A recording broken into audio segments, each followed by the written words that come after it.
नमस्कार।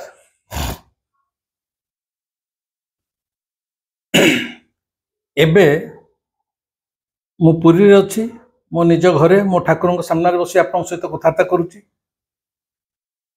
मंदिर भितर श्री जगन्नाथ एवं अणसर अछंती।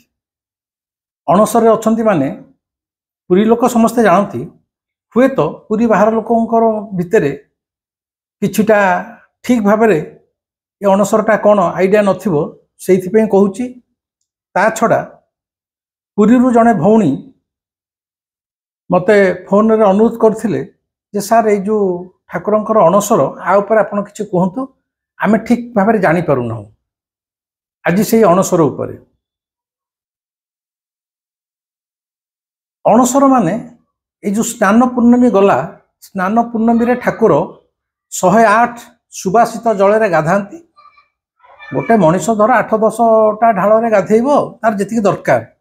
जदि सी एकाथरी गाधेबो 108 गरा पानी रे ठंडा धरियाटा थय छिंक हबो जर भी आसिया कथा आसीबो।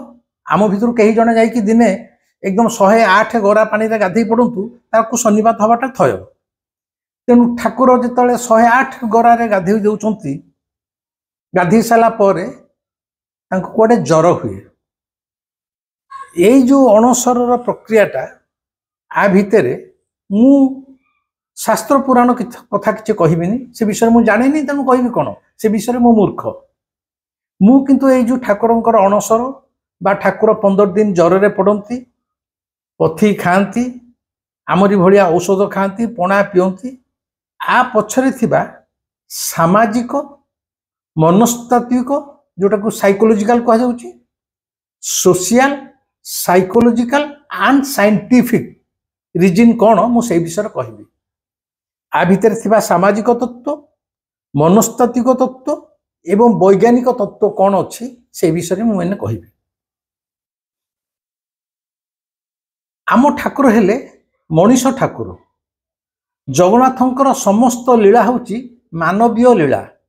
मानवीय लीला माने आमे माने साधारण मनीष आमर दैनंदिन जीवन जेमती सकाळ उठुचे दांत घसुचे झाड़ा जाऊचे गाधौचे दांत घसला बेले जीभ छेलुचे गाधई सारा पर कि जलखिया टिके खाऊचे जलखिया खाला टिके पेपर पढ़ुचे ऑफिस जाऊचे पूरी खरा बेले लंच करुचे खाऊचे संध्या बेले टिके बुलाबुली करुचे पुणी टिके कौन जलखिया फलखिया खाऊचे रात पुणी डिनर खाऊचे टीवी फिवी देखुचे पुणी शोचे। जेमती आमर स्त्री अच्छी छुआ पिला अच्छी आमको मध्य जर होची आमे मध्य मनीष माने आमर समय आसिले आमे मध्य मृत्यु मुखे पड़ुचु। जाबतीय कथा गोटे मनीषर जीवन यात्रा जेमती जगन्नाथंकर जीवन यात्रा अविकल से भली निखुण भाव से भली एटा को पृथ्वी एमती कौन से ठाकुर नहांती जहाँकर जीवनचर्याटा यही मनीष भाया आदौ नुह। संसार कौन से ठाकुर सिंहासन छाड़ी मुहूर्तक दांड बाहर को आसती किंतु आम ठाकुर मध्य वर्षक थरे तांकर रत्न सिंहासन छाड़ी बाहर को आसती टणा होती घोषड़ा होती नदी की लोक सेवायत मैंने छिड़ा होती। आगे तो आम कुंडे पारुलु एवं से बंद कराई। तेणु साधारण मनीष भितर साधारण मनीष सी राजा हो कि रंक हो जो जातिर हो ब्राह्मण हो कि चांडाल हो समस्त भितर आम ठाकुर मिसी जाती 9 दिन पर। एमती ठाकुर कौट किए देखी के जीवन देखी कहार कथा है लीला है मानवीय लीला माने अविकल मनीष भाया आम जमी बुलिया जाऊे केतले केतले नई रे पहरुचे कि पोखरी रे डंगारे बसी भासुचे सी सेमती चंदन चापरे आसिक 21 दिन गरम हुए तो बहुत जोरे तेणु सी डंगारे बसिकी बुलती सबू किसी मनीष भाया। आ द्वारा ठाकुर कहते जे देवता बोली किसी नहीं ठाकुर बोली किसी नहीं तू जीए मु सीए मो भितर माने जगन्नाथ कहते मो भितर तुम्हें मैंने समस्ते अच्छ आ तम मान भितर मु मध्य अच्छी एमिति देखिले आमे माने प्रत्येक जने जने जगन्नाथ एमिति देखिले आमे समस्ते जगन्नाथ भितर हृदय भितर अच्छे। एटा हूँ मानवीय लीला जे तुम्हें जेमती तुम जीवन जहाँ मो जीवन से तुम्हें मरुच मु भी मरुची तेणु तुम्हें मत ठाकुर बोली भावनी तुम्हें भावी दियो मु तुम घर जड़े मुरबी बा तुमरी भितर थिबा जने भाई बंधु कुटुंब मते तुम अलग दृष्टि देखनी अलग दृष्टि देखिकी सिंहासन उपर बसैकी पूजा करनी ता द्वारा तुम मो भितर गोटे गैप आसी जाउची तुम सहित मु मिसी पारुनी तेमे भी मो सहित मिसी पारुन मते छुई पारुन मते नीति नियम भितर रखछ मो नीति नियम भितर रहिवार ठाकुर नुह मु समस्त शास्त्र पुराण नीतिर ऊर्ध्वरे थिबा ठाकुर मु तम भितरु जणे एटा हला जगन्नाथंकर मानवीय लीला एई जो मानवीय लीला एटा सामाजिक दृष्टिकोण जो कहते हैं सामाजिक सोशियाल कारण तेणु सी कहते अरे तत्ते जमी के देह फेह खराब हो तू भी औषध खाऊचु 10-15 दिन हॉस्पिटल पड़ू कि घर पड़ी धोके होचु सेमती सी कहया कथा एथरे मन दुख करनी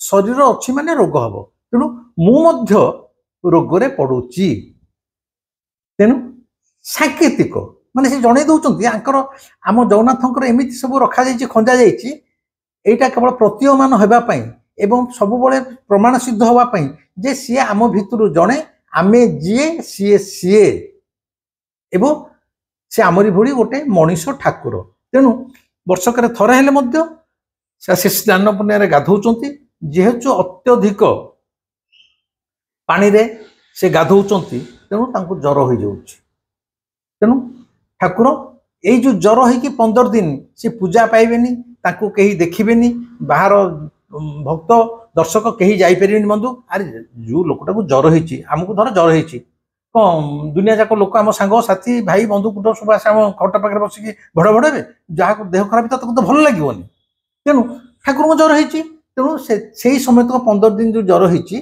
ता भितर कहारी की देखिया आलाउ न थाए क्या परमिशन न थाए कारण जर गोटे लोक धक धक ही पड़ुचे किए कहीं लोक माने ये करेंगे डिस्टर्ब करेंगे यही जो 15 दिन से जर पड़ा ठीक आमरी भाया से अबड़ा फबड़ा किसी खाएनि से अबड़ा भोग हुए अन्न भोग हुए आमरी भाया आम जमी सागु बाली खाऊ कि मिश्री पणा खाऊ क्षीर टे पीऊ जमी सी पणा केवल पीए खाली पणा पी पी रहे ता छड़ा आम जमी सब औषध खाऊ कैप्सूल फैप्सूल खाऊ डाक्तर लिखि दे थाए सेमती आयुर्वेदिक डाक्तर माने अछंती माने वंशानुक्रमिक अछंती जो माने सब मोदक तैयारी करिसंती से मोदक मध्य तांकु औषध रूपे दिया जाए एवं यही जो मोदक सब जार भाग्य थी से मोदक पाइपर आगे मोदक दे सारा पर से मोदक ये सेवायत मैंने यही क्या था समस्ते पाई था मु अतीत से मोदक पाइबार सौभाग्य मत कालू दे तेणु सी आमरी भाया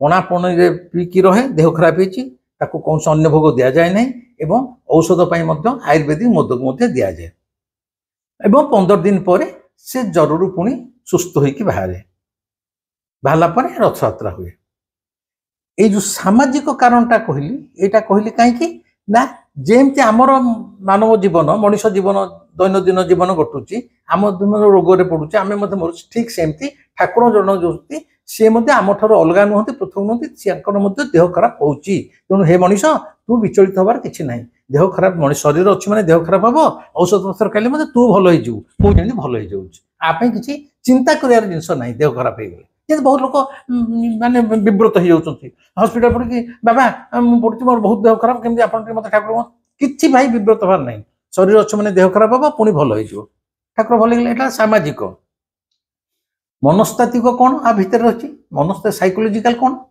साइकोलोजिकल यही गोटाक सामाजिक आ मनस्तात्विक सामाजिक मनस प्राय परिपूरक गोटे टंकार दीपट मनस्तात्विक कौन मानसिक स्तर रे से आमको साहस दौची जे तू जमती देह खराब पड़ुचु औषध खाऊचु डाक्तर परामर्श करुचु एवं किछि दिन पर भल हो जाऊचु जी औषध खाई भल न होई औषध पड़ी मत से रोग सज्जा मरी जाऊँगी ठीक सेमती मुझे तमरी भाया जर पड़ुची औषध खाऊची भल हो जाऊँगी जो वर्ष भल हेबिनी माने 19 वर्ष पर नवकलवर हुए ठाकुर पोता हेबे आ नुआ ठाकुर फिर तैयारी हेबे सेटा तांकर मृत्यु सेमती मुझे केतले देह खराब है माने जर हम जर होइक अणसर घर 15 दिन पड़े तापर से भल हेबेनी सी मृत्यु हम यही कथाटा आमको मनस्तात्विक स्तर में Psychologically, Jagannath wants to convey this message that do not worry. As you are suffering, also I am suffering. As you also die, so also I also die. So there is no question of any tension or worries. ଏଇଟା ହେଲା ଆମକୁ ମନସ୍ତାତ୍ତ୍ୱିକ ଆଶ୍ୱାସନା ଦଉଛନ୍ତି ବୈଜ୍ଞାନିକ। ସତରେ କ'ଣ ଜଗନ୍ନାଥଙ୍କୁ ଜ୍ୱର ହଉଛି? ନା, ଆ ପଛରେ ଏକ ଗୂଢ଼ ତତ୍ତ୍ୱ ରହିଛି। ଜଗନ୍ନାଥଙ୍କୁ ପୁଣି ଜ୍ୱର ହବ? ପ୍ରଶ୍ନ ଉଠୁନି। ଆମ ମନ ଭିତରେ ରଖିଦେଉଛି ଜ୍ୱର ପାଇଁ କାହିଁକି? ଆ ପଛରେ ବୈଜ୍ଞାନିକଟା କ'ଣ ନା, ଠାକୁର ଆମର ନିମ କାଠରେ ତିଆରି ହେଇଥାନ୍ତି। ନିମ ଗଛ ଯୋଉ ନିମ ଦାରୁ, ନିମ ଗଛର 19 ବର୍ଷରେ ଯେତେବେଳେ ନବକଳେବର ପଡ଼େ ନିମ୍ବ ଗଛ ଖୋଜାଯାଏ। ଅତି ପୁରୁଣା ସଲିଡ୍ ନିମ୍ବ ଗଛ ଖୋଲାଯାଏ, 200-300 ବର୍ଷର, ତାକୁ କଟାଯାଏ। ସେଇ ଗଣ୍ଡିରେ ଠାକୁର ତିଆରି ହୁଅନ୍ତି। ଏଟା ସମସ୍ତେ ଜାଣିଛନ୍ତି। ଆମେ ମୋର ଆଗକୁ ଏପିସୋଡରେ ନବକଳେବର ବିଷୟରେ ପୁଙ୍ଖାନୁପୁଙ୍ଖ କହିବେ। ଆଚ୍ଛା, ଠାକୁର ବର୍ତ୍ତମାନ ନିମ କାଠରେ, ଯାହା ହେଲେ ତ ଶରୀରଟା କୋଉଥିରେ ତିଆରି ହେଇଛି? କାଠରେ ତିଆରି ହେଇଛି। କାଠଟାରେ ପୋକ ବି ଲାଗି ଯାଇପାରନ୍ତି, ଉଇ ବି ଲାଗି ଯାଇପାରନ୍ତି, ଅସରପା ବି କାଟି ଦେଇପାରନ୍ତି। ମାନେ ଦେयर ଇଜ ଚାନ୍ସ, ହୁଏତ ହବାର ସମ୍ଭାବନା। ଯେତେବେଳେ ଗୋଟେ କାଠ, ଆମ ଘରେ ଯେମିତି କବାଟ ଝରକା ସବୁ କାଠରେ ହେଇଛି, ଚୌକାଠ ହେଇଛି, କେତେବେଳେ କ'ଣ ଉଇ ଲାଗି ଯାଉନି, କେତେବେଳେ କ'ଣ ତାକୁ ପୋକ କାଟି ଦଉନି, ଗୁଣ୍ଡ ସବୁ ପଡୁଛି।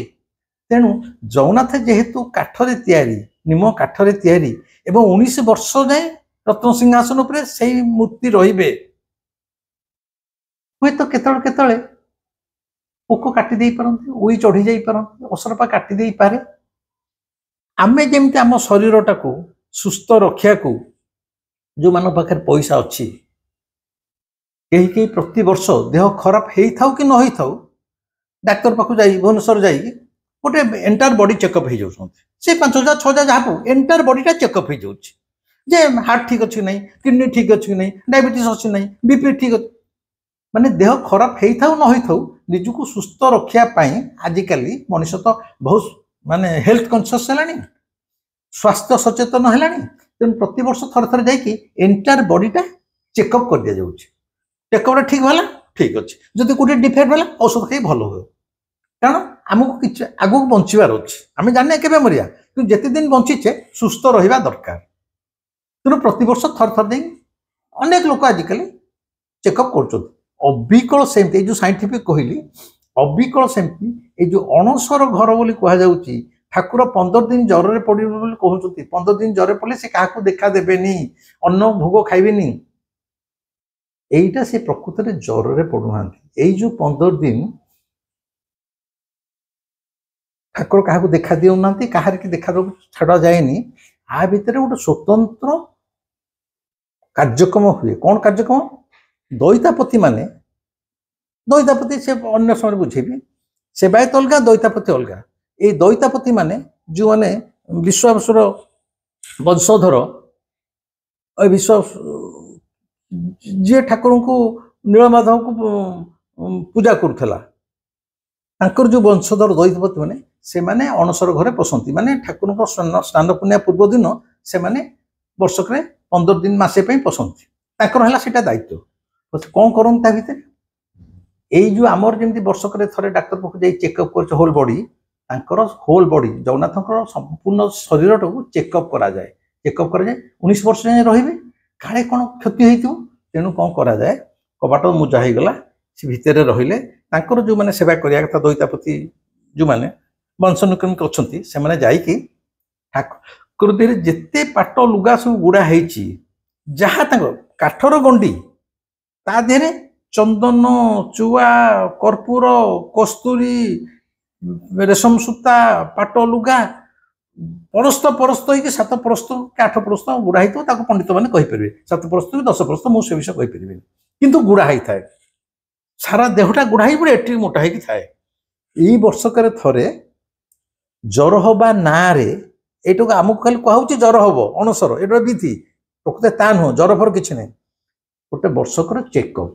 ଏଡିକି ଠାକୁର କବାଟ ଦିଆହେଲା, ତାଙ୍କ ଦେହରେ ଯେତେ ଲୁଗା ସବୁ ଗୁଡା ହେଇଛି, ଚନ୍ଦନ, କର୍ପୂର, କସ୍ତୁରୀ, ଚୁଆ ସବୁ ହେଇକି ପୁରା ଜାମ୍ ହେଇକି ଥିବ। ସବୁ ଲୁଗାଗୁଡ଼ା କଢ଼ା ହେଇକି ଟୋଟାଲ ତାଙ୍କ ବଡ଼ିରୁ ସବୁ କଢ଼ା ହେଇଯିବ, କେବଳ ସେ କାଠ ଗଣ୍ଡିଟି ବାହାରିବ, ମୁହଁ ଆଉ ଗଣ୍ଡିଟି ଦେଖାହବ। କୋଉଠି ଉଇ ଖାଇଯାଇଛି କି, କୋଉଠି ଫାଟି ଯାଇଛି କି, କୋଉଠି କ'ଣ ଆଉ ଟିକେ ମରାମତି ଦରକାର କି, ଏଗୁଡ଼ା ସବୁ ଚେକଅପ୍ ହବ।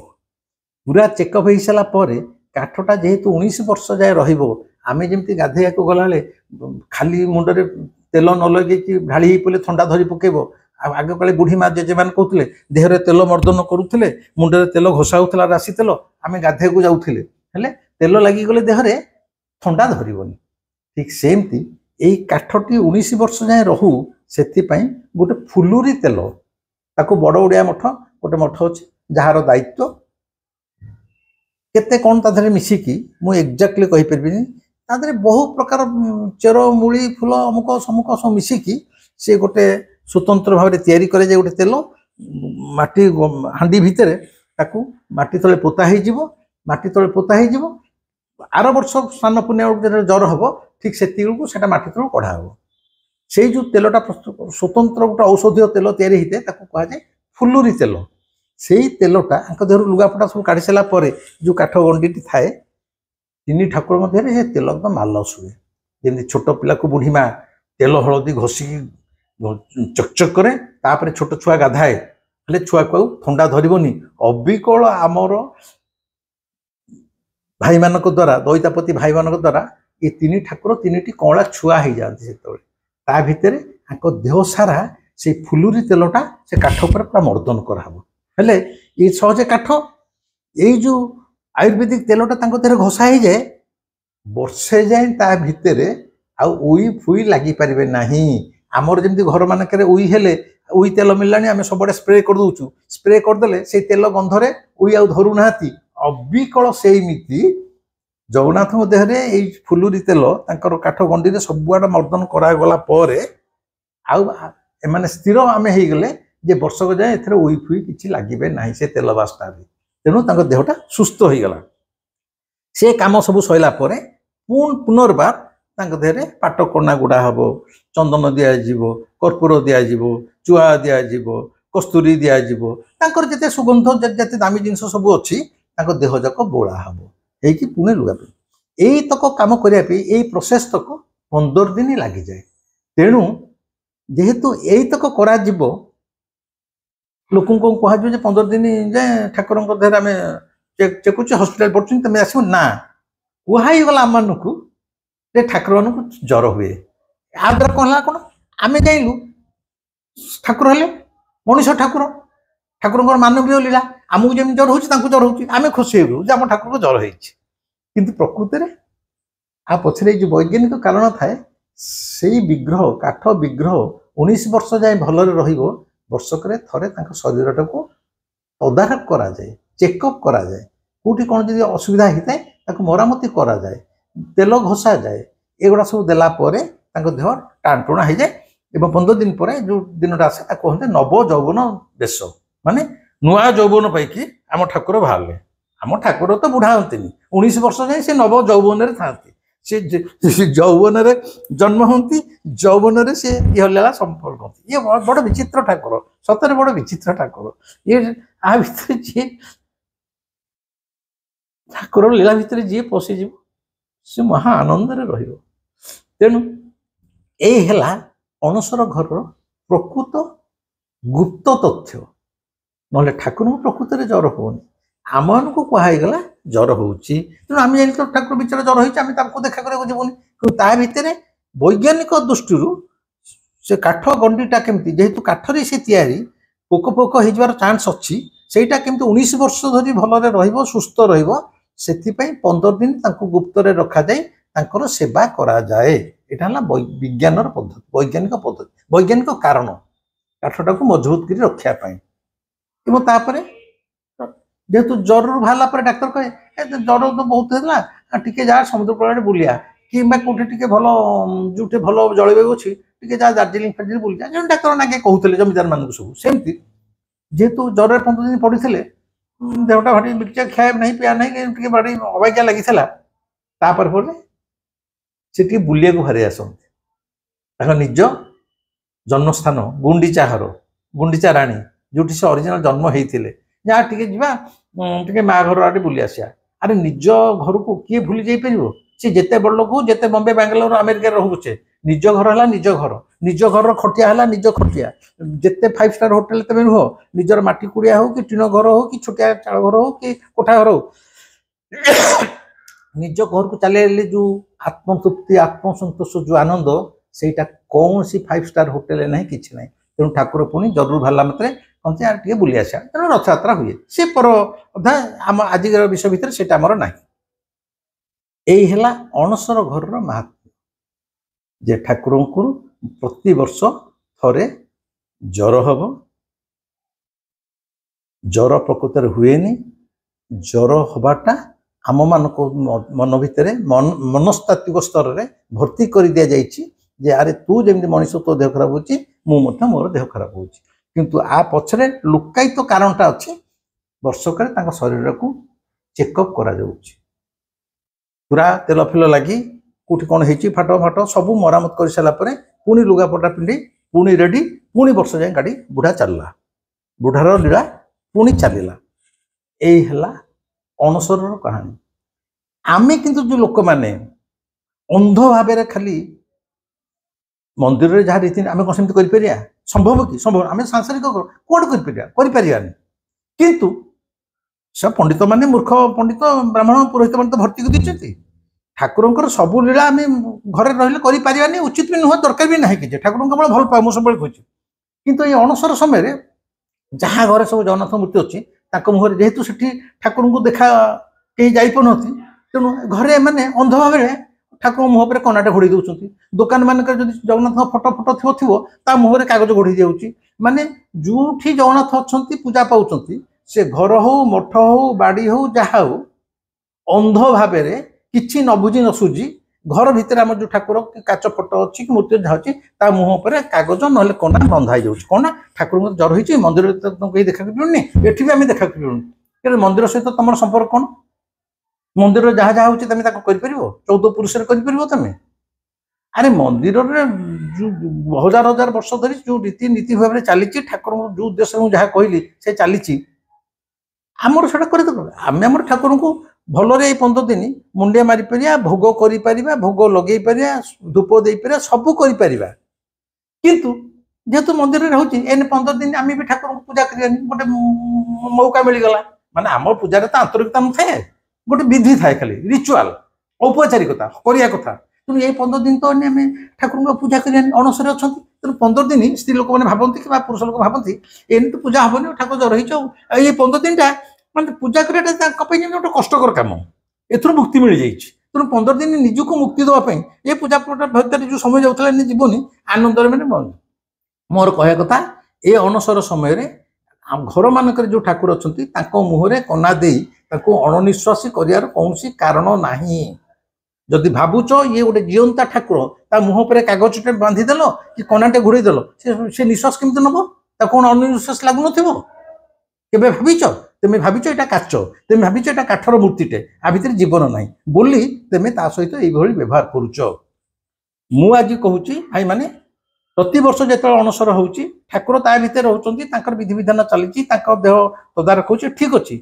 आम घर मानक मठ बाड़ी घर दुकान जो जहाँ जगन्नाथ मठ मुहरे कना कागज गुड़ार आवश्यकता ना करिकी तमें अन्याय करुच तुम्हें जगन्नाथ प्रति तुम आदौ भल पाया ना बोली मु कहबी एटार आवश्यकता ना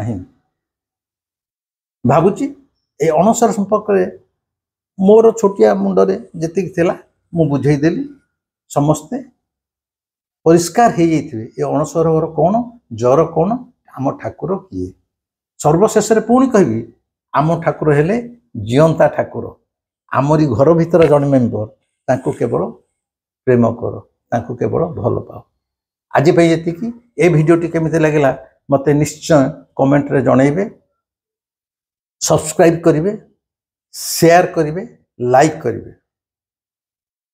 आपण मानक सब्सक्रिप्शन जेते बढ़िबो मु मध्य मानसिक स्तर से खुशी हेबी रहिले नमस्कार।